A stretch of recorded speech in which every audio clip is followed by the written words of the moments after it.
let's see what the current ladies know about homeless, jobless, and hungry. Anybody ever been there? Hungry, I get, right? Yeah, we've probably all been there before. But seriously, and by the way, before we start, I want to thank you, Kelsey, for taking Kelsey Smith taking over for Kristen today. Kristen's out of town, so sure. glad Happy that to you're be here. Good. Good. Happy to be here and excited to talk about this topic because I feel like, you know, we see the homeless, on the side of the street. We know that God calls us to help the homeless, to help the jobless, to help the hungry. There are 300 verses. Did you all know that in the Bible about the poor and social justice? So God's telling us that we need to do something to help, this population. But how do we help? And that's something that I don't know. Have you all, found ways to help?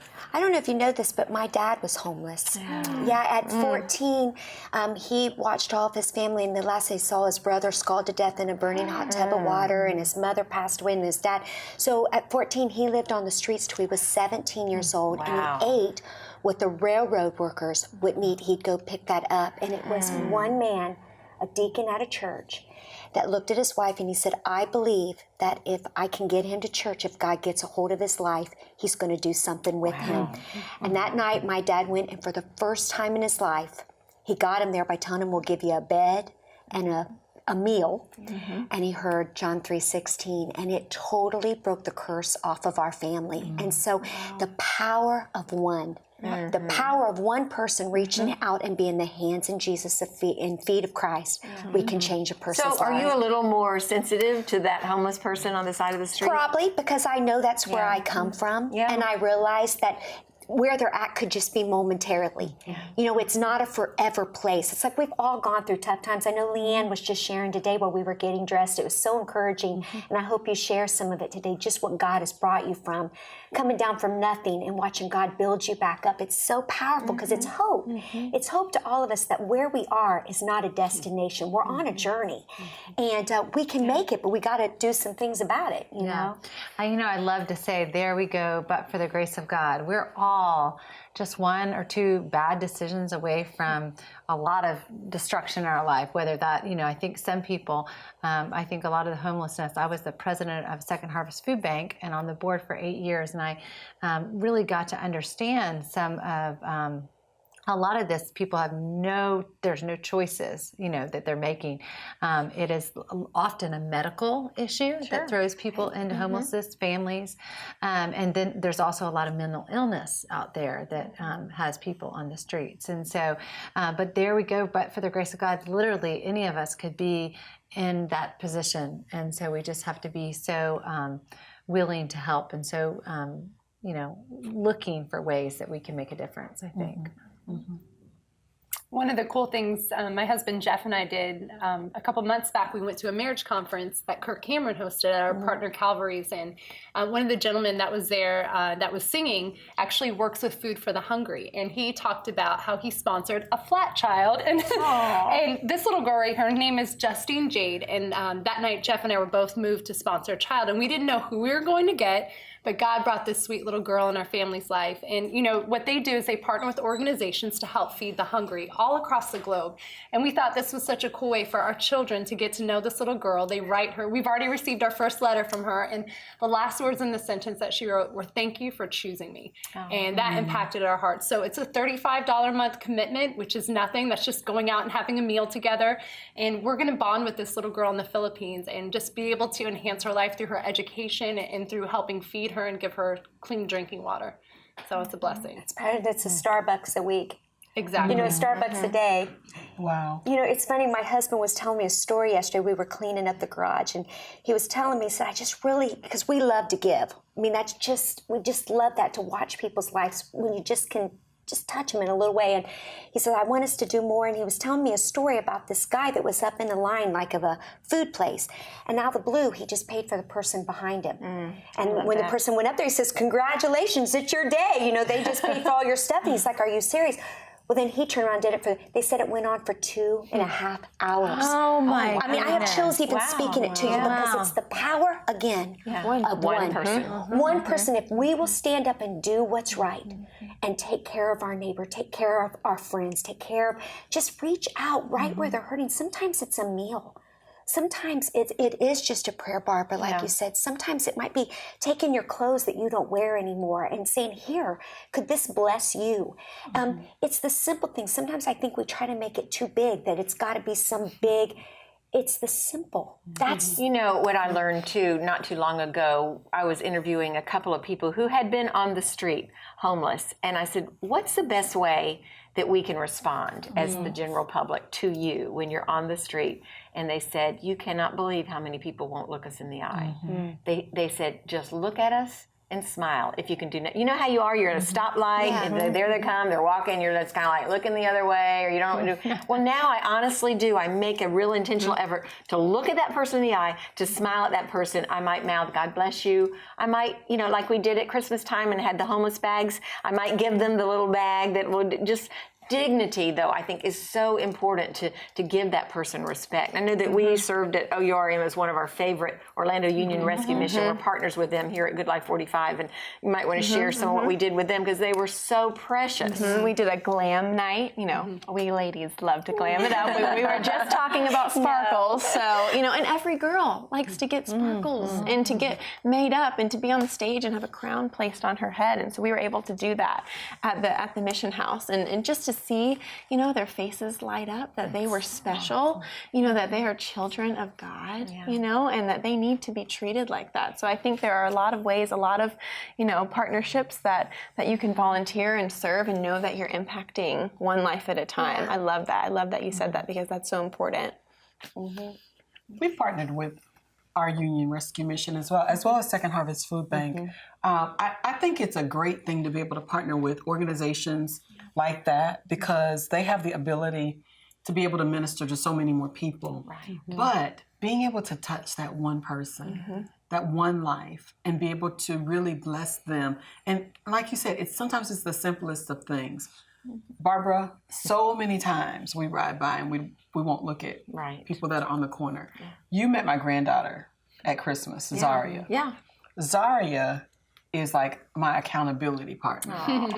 You know, you can't ride by a homeless person, or I should just say someone standing on the street with Zaria in the car and think that you're going to ignore them. You know, I keep change in my car and she wants to give them all of the change. Or Grandma, do you have some dollars? Yeah. But that's that childlike faith and love that we all should have, because even the person that's homeless, they're human beings. They're children of God. And so we have to show love. That's how we win people into the kingdom, is by just showing love. When we, as believers, ride by them and don't acknowledge them, what is the message we're sending? And Kelsey, you mentioned something about 300 verses in the Bible. You know, there's the Bible talks about the poor are always going to be with us, no matter what. So we need to be intentional in our families about finding ways to minister to the poor. It may be keeping a box of Cheez-Its in our car and just saying, I've done that before, and it wasn't keeping it. I was eating out of the Cheez-Its in my car, and I was like, do I really want to give up my Cheez-Its for this? Well, yes, I do, because I don't like giving money indiscriminately. I want my money to go where I know it's going to be used correctly. So I gave the box of Cheez-Its, but how that must speak volumes to our children and grandchildren that are in the car to see, Deborah, your spirit of generosity and concern for other people. Zaria loved those bags that we put together. That was fun. It's awesome. And when we left here, there was a gentleman up on the corner. I mean, we were barely out of the building. And she wanted to pull over and give this guy, and we were like in the middle of traffic. But it's just so exciting to see the generosity that she has and the love that she has towards other people.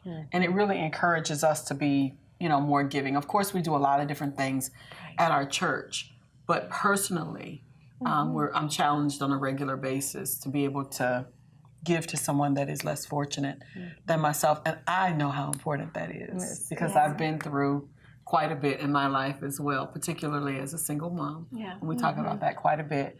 But it's important, and not just a handout, but a hand up. And there's a big difference between a handout and a hand up.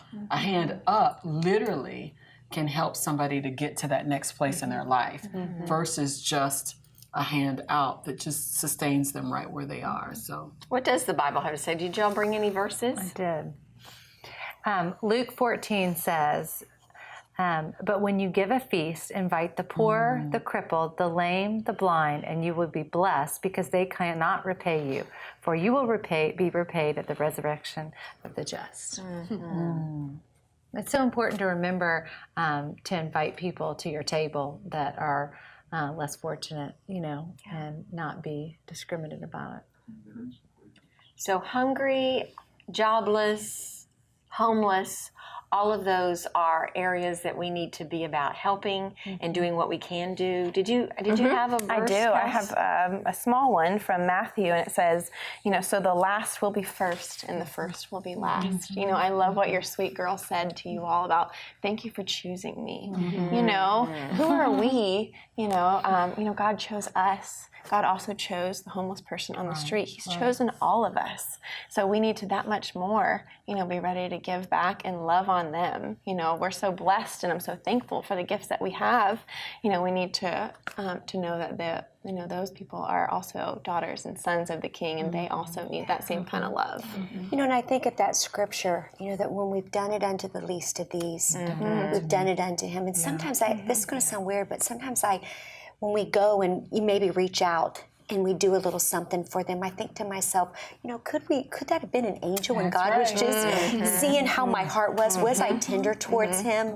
Because these are, like you just said, it is his precious children. And a lot of them do have mental illness. And I have a friend that they're involved in a ministry in town where they go pick these people up off the streets, and they say the hardest thing to do is to get them in the car because they're so afraid, And so, I think that we need to it is all those things, but I think we should find places that are doing things and see how we can do to be a part, because they are trying to do things to help these people.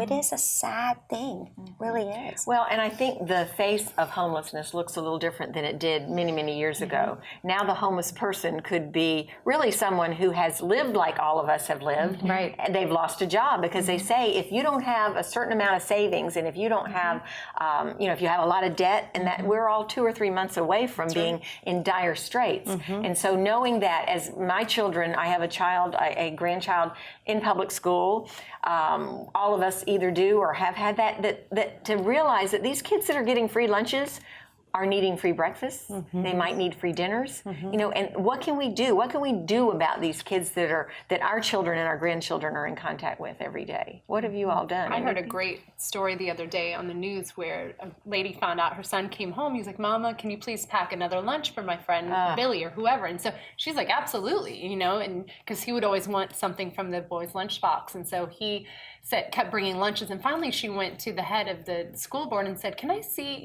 how many children are not getting meals?" And so she started making donations. Other parents caught wind of it, and the balance was completely paid off, and any child that needed to eat would not go hungry. And so I think it just takes, our children are paying attention, like you said.